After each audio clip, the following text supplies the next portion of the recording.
working as a reporter for the Los Angeles Times and Pacifica Radio. Her work appears in many publications reconciling themes of diaspora, mysticism, addiction, classism, labor justice, queerness, and small towns. She lives with her family and dogs in Vancouver, where she holds an MFA in creative writing from the University of British Columbia. She is still recovering from the wayward youth and pathological idealism that inspires her work. So let's all welcome Paige.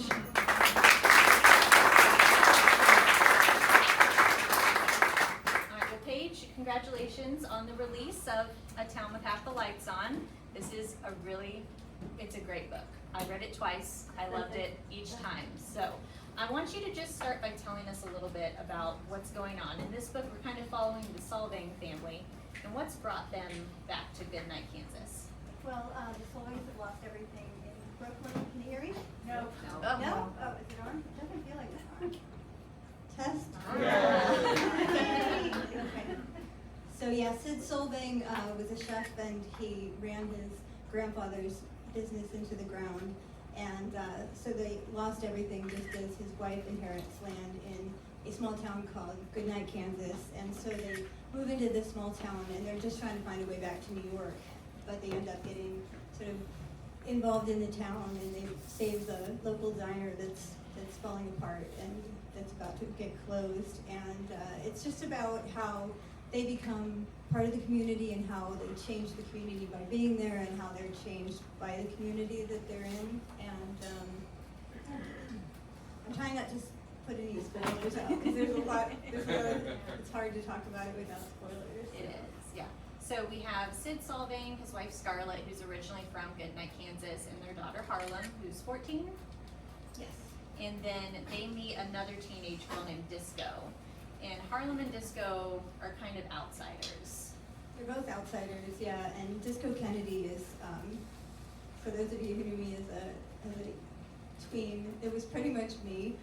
I was like, I had just written another book before that was like very confessional, and I wanted to, I felt really exposed. So in this book, I was like, I gotta hide the fact that this is me. So I'm like, how can I hide that this is me? So I was like, I'll make her like country music, and then no one will ever know it's me. But then I started obsessively researching country. I'm obsessive about research, and so I started obsessively researching country music, and then I became completely obsessed with it. And but yeah, that's her thing. And she goes to the Mayday Diner to listen to country music because her mother's a religious zealot who won't let her listen to any country music at home. And so she's determined to save the Mayday, and she sort of lures the Solving family into buying the Mayday. And then Harlem is from New York, and so she just does not want to be in Goodnight, Kansas. And I grew up very much as a fish out of water, even though we moved here when I was 5 weeks old. And, but I just always felt like a fish out of the water here. And so both of those characters sort of captured that. So Disco, like she said, is on this mission to save the Mayday Diner, which is sort of the heart and soul of Goodnight, Kansas. And Disco, that's the only place she really feels comfortable. She can listen to her music. So did you pull from any real places that were kind of the Mayday for you?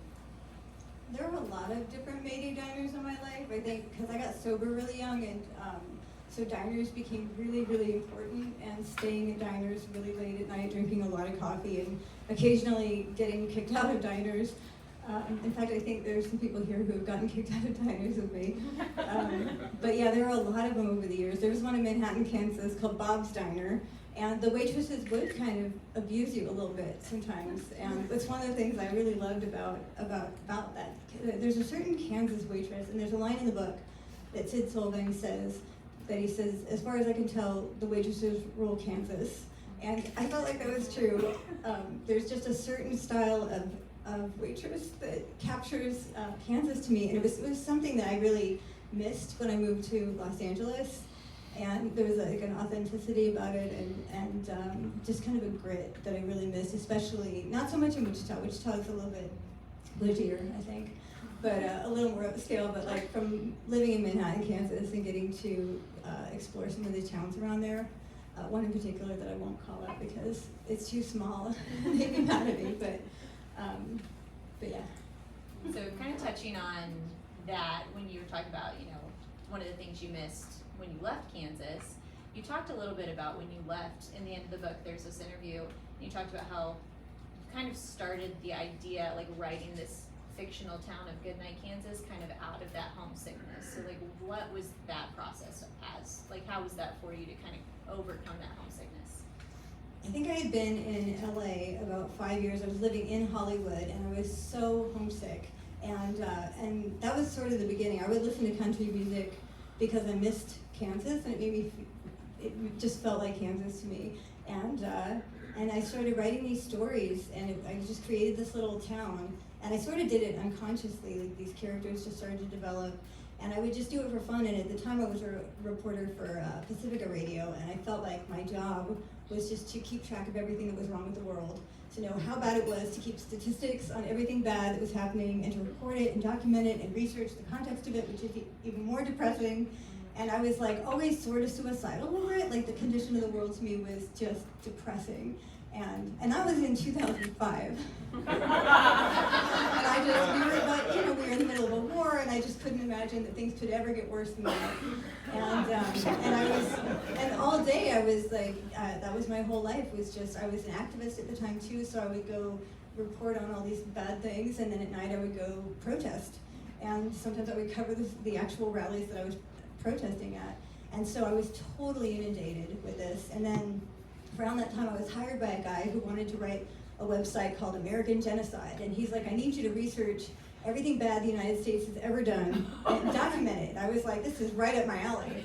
And he paid me to research, and after several years of this, doing this kind of on the side, I was so suicidal. I was just totally depressed.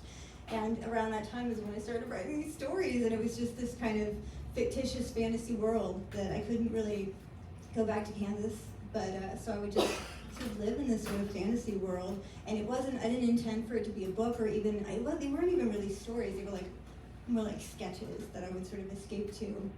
And then over the years I just kept writing them, and then I think when I started to write, I wrote another book. It was called Goodnight, Kansas.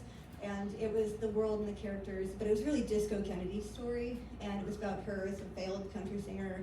And really, I just, at that time, my kids had just been born. They were like 1 and 2, and I was like, I gotta find a job because I'm not pulling my weight around here. These babies, I need to get a real job. And because things were rough, we were kind of financially struggling, and so I was like, well, what can I do? And I looked for jobs with my creative writing degree, and no one was hiring, anyone with a creative writing degree. So I I remember finding the only job that I qualified for was answering phones for Enterprise rental car. They were the only ones that seemed to be hiring someone with my particular skill set in creative writing. And I had to drive 45 minutes to get there, and it wouldn't have covered childcare. So I was like, oh shit, I gotta do something. So I was like, maybe I'll just real quick write a novel. Because I had written another one, but it was about Hollywood communists protesting the war, and I spent 5 years trying to find an agent, and they were like, no. So I was like, I know how to write a novel, so I'll just write real quick, gonna write a novel. I gave myself, I think, 3 or 4 months, had a schedule, and I wrote this thing, and Disco was from a short story I had written from a class, actually, and the professor had said, I really think you should turn this into a novel. And so I was like, oh, right, I'll do that. So I wrote the book about disco, and then I got an agent pretty right away, and we spent 2 years rewriting it. And I was like getting up at 4 a.m. I was like skeletal from trying to write this book. And then at the end of 2 years, she was like, I think it's just not ready, and I think I gotta let you go because it's been 2 years. And I was just so depressed because I had worked so hard on it, and the problem was, though, that I had this world, and the agent had said that. She said, you have this amazing world you created, but it doesn't really match the other book that we started with. And so I knew I had this little town and these characters that I was totally in love with, and I mean, Goodnight was so real to me. It had become completely real. And so I kind of went through like Sid Solving's depression, which is really what inspired part of his character. Just that he had failed as a chef, and that was interesting to me too, because I think chefs are a lot like writers, and suicide rates for chefs are very high, and so they are for writers and artists also. And I was really into Anthony Bourdain at the time, and so that was sort of an inspiration too. But yeah, I decided that I was going to try to sort of salvage what was left of this novel by taking all the backstory that was in the way and creating a new thing. And I wasn't sure which character to start with, but I was sick of Disco. I was just so sick of Disco Kennedy, and I felt like she was in my way. So I started playing with the other characters' point of views, and I would write letters to try to find which voice to go to, and then I just couldn't pick one. So I thought, well, I'll just use all of them. I'll just do a multiple POV story, and that's a really long explanation. I could keep going, but I think I should. Next. Yeah, so if you aren't aware, this book is an epistolary novel, so it's told in emails and chats and journal entries, which is one of my favorite formats of writing. If you've never read an epistolary novel before, this is a great one to start with. Partly because Paige did such a great job of giving every character a very distinct voice, which I think is difficult in this format because you're having to write their actual thoughts and words down on a page. So is it because you were kind of writing these sketches and snippets and letters, or how did you make the transition to this format? Yeah, that was kind of how it started. Like, I was writing letters between them, just trying to feel their voices and figure out which one would be the right voice to tell the story. And yeah, I had just read 2 epistolaries back to back, not on purpose. I didn't even know what they were. I just randomly picked up a couple books, and they turned out to be epistolary 2 in a row, and I loved them. I love jumping around from different characters, and I have ADHD really bad, so it's better for my reading, because I have a hard time reading, and so it's like good to be kind of short and jumping around. And yeah, one of those was that, what's it called? The Guernsey Literary Potato Peel One of my Society. favorite books, yes. I like that, and I liked that one, it starts out kind of soft, and you think it's this kind of soft story, and then there's dying children in the Holocaust, and you're like, which I appreciate, but yeah, so I had just read those 2, and I thought, oh, well, maybe I'll try to write epistolary, and then what really happened then was I thought, well, I could do a news story. And when I wrote a news story, because I hadn't written news for a while, and I was like, this is fun. Like, and I love community newspapers and like neighborhood newspapers, and I started like looking them up all over, and because of the internet, you can read like the most podunk town in Maryland or like Maine, like all over any other countries, you know, and you can read these little community newspapers, and they have this voice that's so personal. And like, they don't care who's reading it. They're writing to their community and the guy down the street and whoever like lost their, their goat. And I just fell in love with those voices, and you feel kind of like a voyeur a little bit listening to them, because they're so personal and so intimate. And like, coming from the world of reporting, which is like not intimate, and like that's what you train as a journalist not to do. You're like trying to get rid of that sort of personal voice and that tone, and trying to take out all the humanity. And so that was a really fun thing to play with the voice of the newspaper, the local newspaper.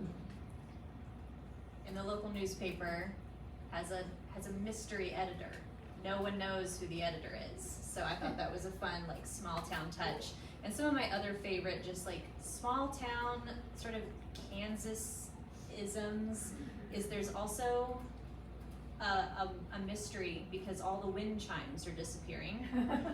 And also, when the Solvings move into their grandfather's home, he had alpacas that live in the house with him. So was this just part of your process in creating Goodnight, or did you have specific things you were pulling from? Well, I love wind chimes, and there's something I associate with Wichita with growing up just because of the wind. And I just always loved them, and I feel like my whole childhood, like if I think about it, I hear not just wind chimes, but lots of them whipping in the wind, and the crazy wind here. And I kind of collect wind chimes too. Like, I really can't get enough of them. But also, like, I just love animals. Like, we've rescued a lot of animals, and we dog sit, and we just have, I would take all the animals, every kind, if I could, and have a dream of living on a farm so I can have, animals. But I just wanted to pick an animal that was kind of funny to me. So alpacas are bizarre. They're just totally weird. And I watched lots of videos of alpacas to try to just get in touch with like the world of alpacas, and because I didn't grow up with any alpacas, and I don't remember seeing one even much in growing up. But yeah, I just wanted to have, like, in my books, I'm so in it when I write it, you know, and so I need like the room to smell good, like I'm in it. And I need there to be animals. And so I was like, what kind of animals do I want to be in the room while I'm in this room, right? You know, because you're writing for years, so like you're in it and like you want animals anyway. So alpacas, they just, but yeah, the research was really fun for that, but yeah. Good. The alpacas they are main characters. So if I haven't sold you on this book yet, that really should do it. So you kind of talked about the parallels between Sid's depression, your depression, those kind of artistic parallels. So one of the things that Sid had kind of lost after he lost his family business, he kind of lost his creative drive, and one of the ways that manifested for him was he would dream about food, and he kind of lost that. And as he kind of starts getting his mojo back, those food dreams kind of start coming back to him. Is there anything similar for you in your creative process that you kind of associate that with? Not so much dreams, but one of the things that was interesting to me about writing the food, because I'm like I'm not really a food person at all, and I'm a terrible cook. My family will attest to that, and so food is like very theoretical for me. And I've been a vegetarian, and I have OCD, and I can only eat like certain foods, and like I don't like certain colored foods, and so like when I'm obsessed with watching cooking shows, and when I would watch them, I like would see foods and like normal foods that everyone else has tried I've never eaten in my life, and I don't even want to look like, I'm just really neurotic about food. And so but because of that, like I have synesthesia, and so like when I watch cooking shows, like I actually get a taste in my mouth, but it's not the taste of the food. Well, I wouldn't know. It's just like the taste. Like I taste in all the colors. Like when I see colors, I get a taste in my mouth, and sometimes I smell them. And but so like I would watch these cooking shows, and I would get all these tastes in my mouth, and they were really interesting. And one of the things that is funny, because my cooking show obsession just started because our cable had gone out. In like, I think it was 2006 or 7, my cable went out, and we could only get one channel, and it was Bravo, and they were playing a marathon of Top Chef for like 2 weeks. Like nothing but Top Chef marathon over and over again. And since we couldn't get anything else on TV, and I was really lonely, and so I would just put the TV on and we'd watch cooking shows. And I think because of my synesthesia, I was like, well, I could taste it, and I thought it was really interesting. And I just became obsessed with watching them after that. And I found them comforting too. Like I think maybe because I was a reporter at the time and was, you know, depressed, like I found it really comforting to watch something where you know no one's gonna die, no one's gonna get murdered, and like you know how it's gonna end, they're gonna eat it. And like, so I found that really comforting. Now I forgot what the question was. I feel like you answered it. I was asking the parallels between Sid and his kind of loss of his creative drive, and if you had anything similar. Oh, right. One of the things that I found really interesting, and I stole this from Top Chef, is like they would have exercises where they'd be like, all right, pick the 7 deadly sins, and you have to pick like one deadly sin and create a dish around it. And I was fascinated by that. Like I just thought, or it was so, it was just taking any kind of abstract concept and then trying to represent it in an artistic form, whether it's like writing or art or food. That just totally fascinated me, and I played with that a lot in the book, because I tried to think of like what dish, like he does tagliatelle, and I was like, what is tagliatelle? It's a tantrum. It's a tantrum on a plate. Like, and that was really, well, I love noodles. Like noodles are so weird, and there's so many noodles. And like to me, like each one has a kind of I don't know, maybe that's synesthesia actually, but it seems like they each have a personality and like a certain emotion attached. But like at one point, like one of the critics says, your food was an oath of silence on a plate. And that was really fun, like playing with like different ideas of like what would that taste like what ingredients, what foods would be an oath of silence on a plate. And another dish, he called it an American scream. And I was like, what is an American scream in a dish? So that was just something that was very, like, I guess this is the kind of theoretical things people who don't eat actual food write about. So, well, the food writing is very descriptive. You will be very hungry. Sid creates a tamosa, which is like a samosa but tomato based, and I want one. Like I think about it, I'm like, that just sounds like the best thing ever. So really, I wanted to do like recipes. I actually tried to talk my mother and my husband into creating a tamosa, and like I wanted to like have like recipes in the book, but then nobody else really wanted to do it. And I'm not a good enough cook to actually pull it off. But yeah, I would like to try one of those too. I had to do a lot of research since it is so theoretical, because I was like, don't know anything about food, so I did a ton of research on chefs. I just watched a lot of videos too, and like I had to know like what squid ink tasted like. I'm like, I'm not tasting squid ink. Like I won't eat normal food, I'm certainly not gonna eat squid ink. So I like Googled, what does squid ink taste like? And that's a weird thing to Google. But there were videos of people eating squid ink and then responding, because thank God for YouTube. And I was like, okay, I'm gonna just take their word for it. Yeah, no, the food writing is great. You would never know that you were That I not don't really eat a foodie, anything. so I love that. So this is very much a comfort read. It feels like a warm hug, but there are some harder themes in this book as well. Goodnight is a very small, struggling town, as in a lot of rural towns now. There's kind of the flight of the younger generations. There's really only one employer in town, this tire company. And so there's a lot of, there's this underlying sense of what's gonna happen, are we all gonna be okay? How much of that was because you wanted to kind of bring in the real life things you were writing about and researching? Some of it, a lot of it just kind of leaked in, because it was like this escape story I was writing, and I was writing so many political things in my real life. I didn't intend for that to leak in, but it just did. And like one of the things I talk about is, I did a lot of like supportive labor strikes in LA. I was really involved in supporting the labor movement. And there was a UFCW strike in Los Angeles in 2003, 2004, and I was doing strike support, and it was the first time that I had ever seen a union like really up close and seen the work that they did. And it was a long strike, and those workers did not make a lot of money. And in Los Angeles, it was, money goes a lot less far. And to watch the struggles they went to, and to see the labor leaders and how much, seeing the circles under their eyes. I just remember seeing these like labor leaders who were like exhausted, and they were fighting so hard. And we would go and I organized a food drive for them, and I remember it was an activist group, and we were doing meetings to figure out how do we support the striking workers. And there were all these lawyers that were doing pretty well, and they were like, well, we're gonna do this, and we're gonna do this media thing. And I was like, we need to feed these people. They've been on strike for 5 months. The end is not in sight, and they need food.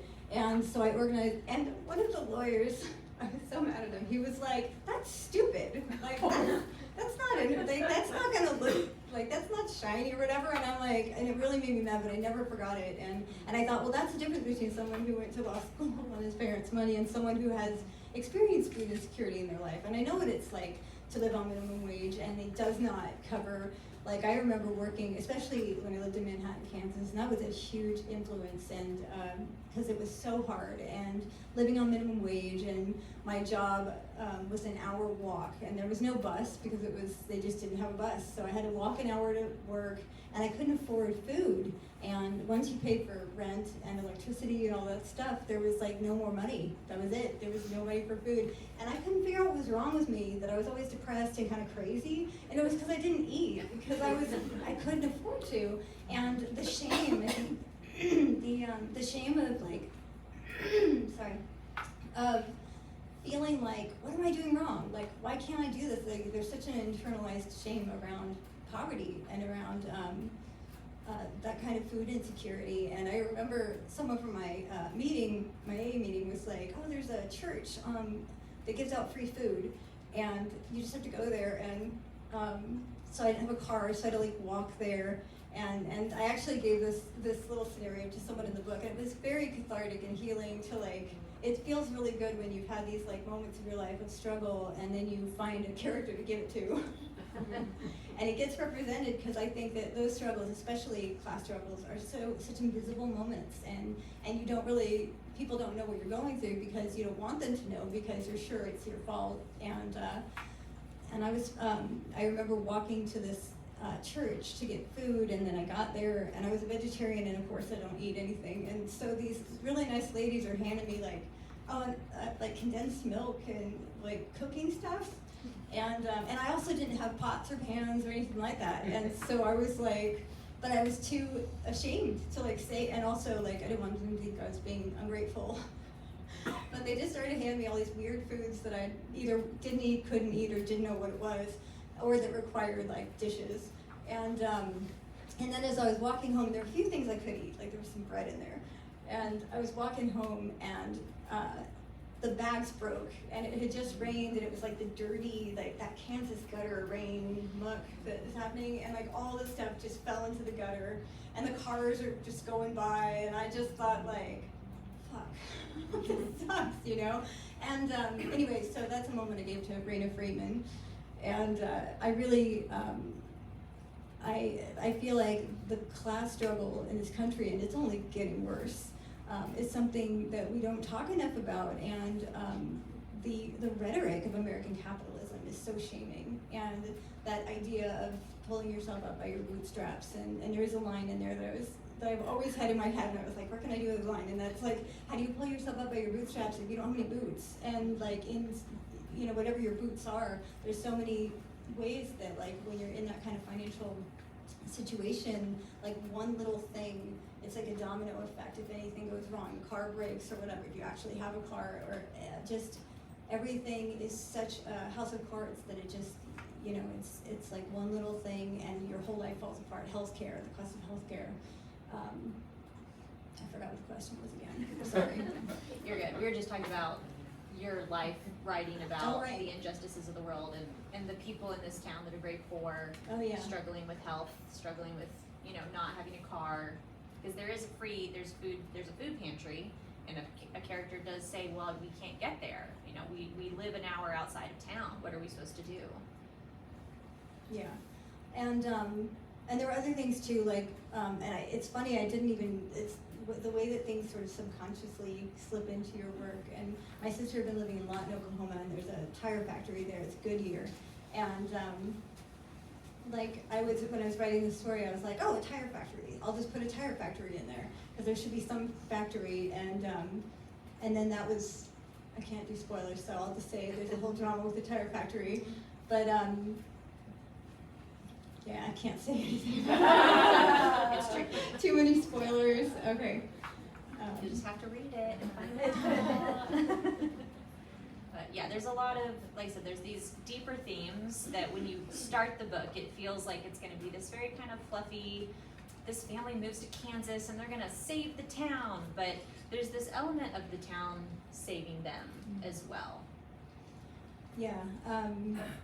I think there's something, and it's like epidemic. I was talking to my friend, my old teacher, Tracy, yesterday about this epidemic of loneliness, and like how people are desperate for community, and a lot of the political acrimony that's happening is because of that, because we really need community, and when we don't have it, I think the internet, it becomes we latch onto the internet, and then, you know, there's so many crazy rabbit holes that can create division and tribalism, and so yeah, that's something that I think they were hungry for and maybe didn't know it, but that's just something that I didn't really consciously put in there too. It just kind of leaked in, because I've had a lot of moments in my life where I felt like that. I kind of have trouble staying in one place, so I tend to have found myself in new cities, starting over again, and it's really hard to find community in those places, and so it's very much about finding your place, and then some of that also is just how failure can lead us to places that we would never have gone, that end up being better than the places we would have gone if we had gotten what we wanted, which has always been a theme of my life. Like everything good that's happened to me was because of some mistake or some wrong turn, or something else didn't work out, or, you know, or just unexpected. Yeah. So read the book. It feels like a warm hug. It feels like something we need right now with the world that we're living in, the loneliness epidemic. I think one of the main themes is really, if someone starts off the chain of helping someone else, reaching out, it's gonna continue. You know, someone else will say, oh, well then I now have a little bit more of the ability and the spoons to reach out to this next person, and it creates this domino effect. Yeah, I talk about in the book, Stone Soup, the children's story. You guys know Stone Soup? It's always been one of my very favorite books of all time. And it's funny because they say you could tell a lot about a person by what their first favorite book was, and that was one of mine. And I love that idea of sort of tricking people into helping other people. And but it is contagious, and we need that. We really need that right now, especially I think when you think about the problems of our country, the problems of the world, they seem so big.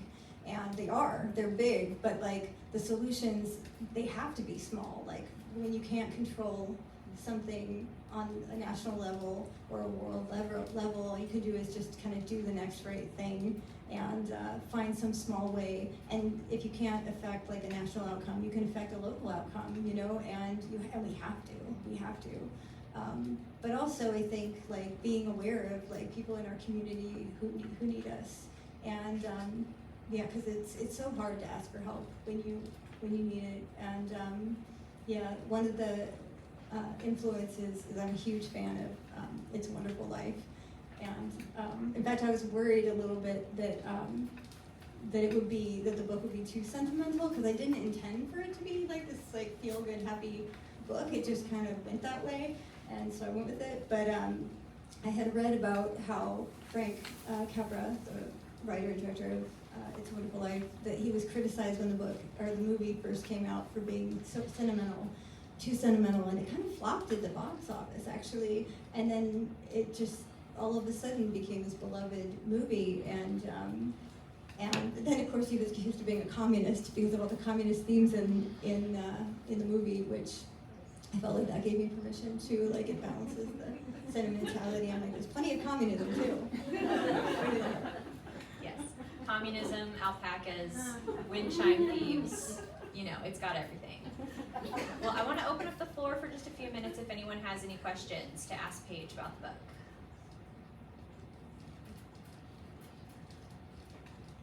Start here. So the process of getting a book published, we've had a few authors visit with us about that. What was your process of finally finding someone to publish your book?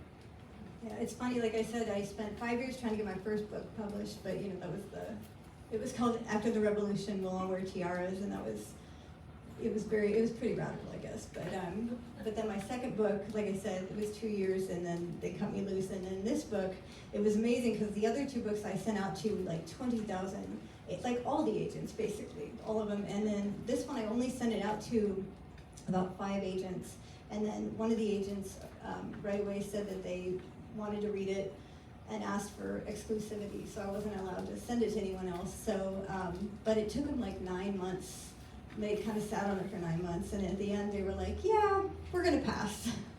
And I was like, by then I had lost all momentum, but also by then I had gotten accepted to graduate school, and January 6th had just happened, and graduate school was in Canada, so I was like, I'm just gonna forget about that book, and I'm just gonna go to Canada. Hang out in Canada for a while, go to get my MFA. And then while I was getting my MFA, after I'd completely forgotten the book, I barely was aware that it was weird, I just wrote it and kind of left it. And I got this email from an agent, and she was like, I was the intern for the agent who read your book and passed on it, and she said, I swore to myself if I ever became a real agent that I would look you up and see if you had anyone. And she's like, are you doing anything? Like, do you have an agent? And I was like, you know, no, not really seeing anyone right now. So yeah, she was like, well, I'm not gonna make promises, but I'll read it again. And she read it again. It was like, then it happened really fast. Like, yeah, then it happened really fast. She was signing me, and that kind of sucked though, because I was trying to write my thesis, and I was in graduate school, and like graduate school is really hard. It's like really hard, and I had like 2 kids, and to raise and trying to go to graduate school, and then also rewrite a novel at the same time. So that was weird, but that made it a completely different experience, that I was sort of running two finish lines at the exact same time. And in fact, my agent, when she had me do my first rewrite, no, it's my last rewrite, she picked a date that it just happened to be 3 days before my thesis deadline for graduate school. She's like, how about this date? And being a Kansan, I was like, sure, I can do that. Of course I can do that, no problem. And she's like, okay, great. And then I, suffered. Suffered. It was painful, but I did get them in on time. And then the publisher, I was really happy. It was a Midwestern publisher, Source Books, that picked it up, and it's been a really good experience. Did that answer your question? Thank you. Melissa? So I read it and loved it. It was really fun. So first off, I just have to say you did a really good job of doing so I grew up in a very small town, and that feeling when you have somebody write about your experience and you're like, only I'm allowed to say bad things or whatever, and I felt like you did a phenomenal job in adding the sweet parts, but also the very real crusty parts. And I just, it was really funny. So you were talking about how you didn't like, or you had kind of gotten away from Disco's character for a while, and you were kind of over that. So along with those crusty characters, you have a really good one in here with that Virginia Easton and her things. I thought she was hilarious, but it was also very accurate. And I've heard the exact same things in maybe not all in one person, but so just out of curiosity, did you really have a lot of fun writing her, or did you have any other characters that ended up being like ones that you really loved in this book? She was fun because growing up in Kansas, you have like that character that's the kind of judgy, very starchy, like shirt's very ironed, like big shiny cross, but not too big. A lot of white, and I just have been getting in those people's way my whole childhood and getting the what for that. So yeah, it's always been like, it's sort of a composite of many women that I've known over the years, and I think also like, growing up in such a Christian place where I wasn't a Christian, and so I was a target for some very well-intentioned people who, and actually this book is very much like, I think, an apology to all the churches that tried so hard. And they, because my friends were always taking me to church, but there was always like these like stiff, angry women in the corner who you could just feel the judgment across the room, and they could be pretty destructive, but I really didn't want her to be one-dimensional, and so that was kind of fun, trying to get into her head, to try to ask myself, like, how do I not create this like stereotype, even though for me, like, she kind of is a stereotype. She's this villain that's followed me in my childhood, and I realized, so I was like, okay, well, what makes this meat and woman tick? And I thought, well, she thinks things should be the way they are. And, but I'm like in my late 40s, and I think things should be a certain way, and like the young, like I'm getting to that age where I'm like, what the hell? Like, they shouldn't be doing this, and TikTok, everything's fast, everything's so fast, and I'm like, everything gets on, I'm like, my daughter's always throwing her phone at her, look at this, and it's like fast TikTok movement, and I'm like, yeah. So I've gotten to this point in my life where, like, I think things could be the way they used to be a little bit, and a lot, and yeah, like I miss newspapers, like stuff like that, like just little things that I see getting lost with age, and some of it's very good, you know, and then some of it is horrible, like some of the things that are being lost, and the sense of dignity and like that I kind of miss, and just so many little things like day to day that I miss, and so that was a way that I kind of got into her character, because I was like, oh, well, she just wants it to be the way it was when she grew up, and but that was real fun, because then I was like, women should be women, and men should hold doors, and dogs shouldn't be allowed in stores, and so yeah, she was kind of fun, but like I try not to make any characters, that's not true.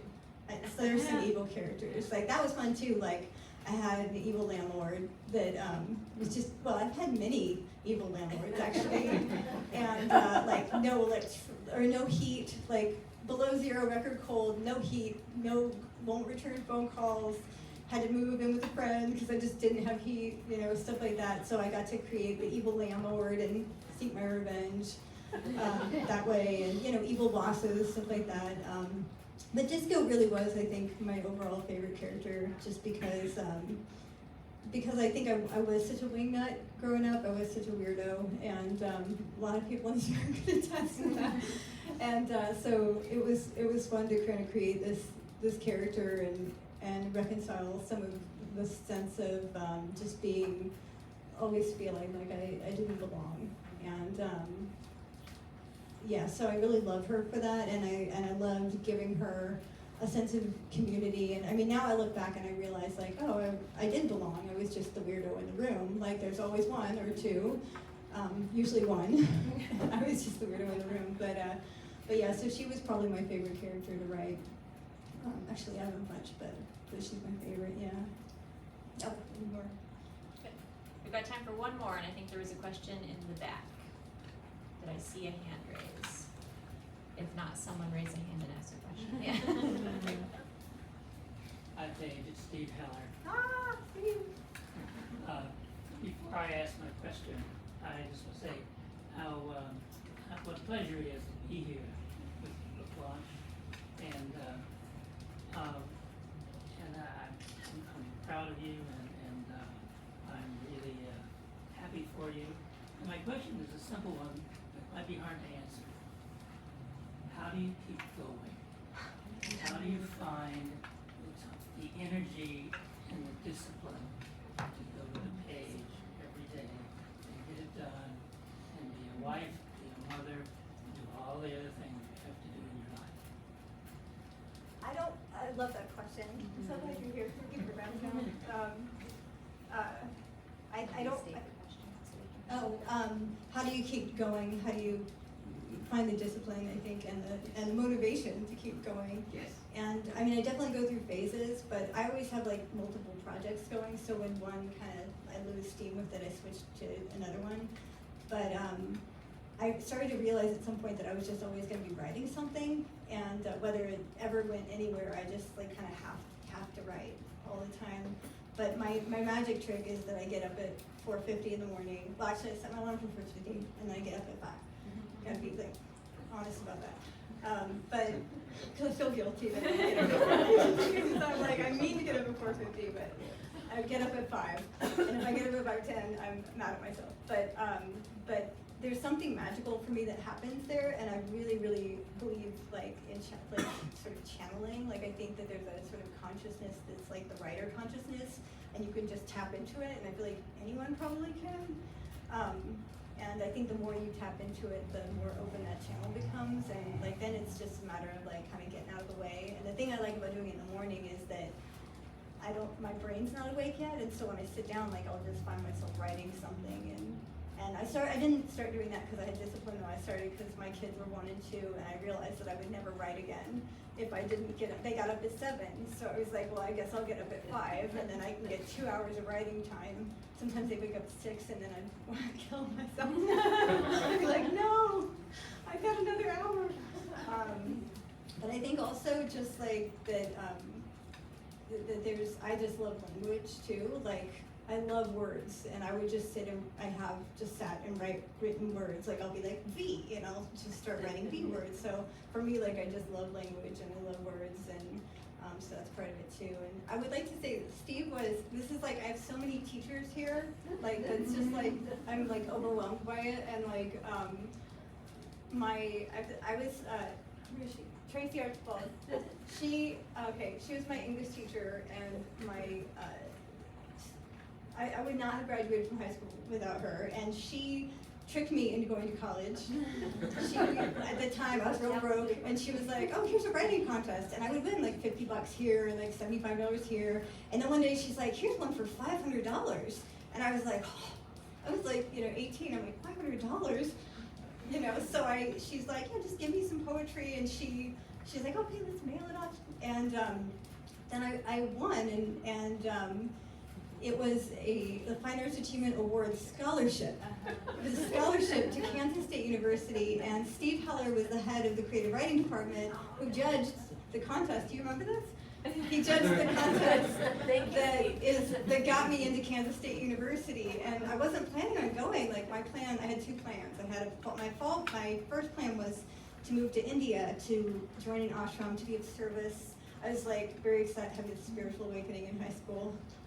And actually I worked here at that time, and it was when it was Gessler's drug, and I had like shaved my head because I was going to move to India and be a monk. And Bob Gessler, who was the drugstore owner here, was like so confused. And he was like, I don't know what to do. Like, I feel like maybe I should fire you. He's like, I've never been in this. No one's ever just shaved their head before. And I was like, but it's because of God. I'm like practicing humility. I'm giving up my ego. And so that was my mental condition when my high school graduation plan was to move to India. And my fallback plan was, well, I'll go be a homeless poet in San Francisco. That was my fallback plan. So I had no intention of going to college. So this like scholarship came. I was like, what am I going to do with that? And I thought if I ever did go to college, of course it would be in New York City or Berkeley. And then it was like, man, wait, I'm going to move somewhere smaller than Wichita, somewhere more hillbilly than Wichita. And so, but I went to K-State, and yeah. So, and then my art teacher, Yvonne, was there too. And they like, I had just gotten sober at like 17, and they like, I was a mess. And so, yeah, I'm really glad. And my old 8th grade teacher was here. I don't know if she's still here. Jan, I think she had to leave early. But yeah, my 8th grade teachers were here. Like, love teachers! And I wouldn't be here, and certainly I wouldn't have been able to write these books. I mean, honestly, I just wouldn't be alive without those support, because I was, I needed a little extra help. Not just to go to college, just to live, like, I think writers do, I think artists do. I mean, right now, I think we all need a little extra help, like, these are just a little intense. But yeah, I'm just really grateful that, so many people came down, old teachers. Thank you for coming. Yes, thank you all so much for coming out to support Paige. Thank you so much for letting us host your release party. This was so great, and let's all give Paige another round of applause.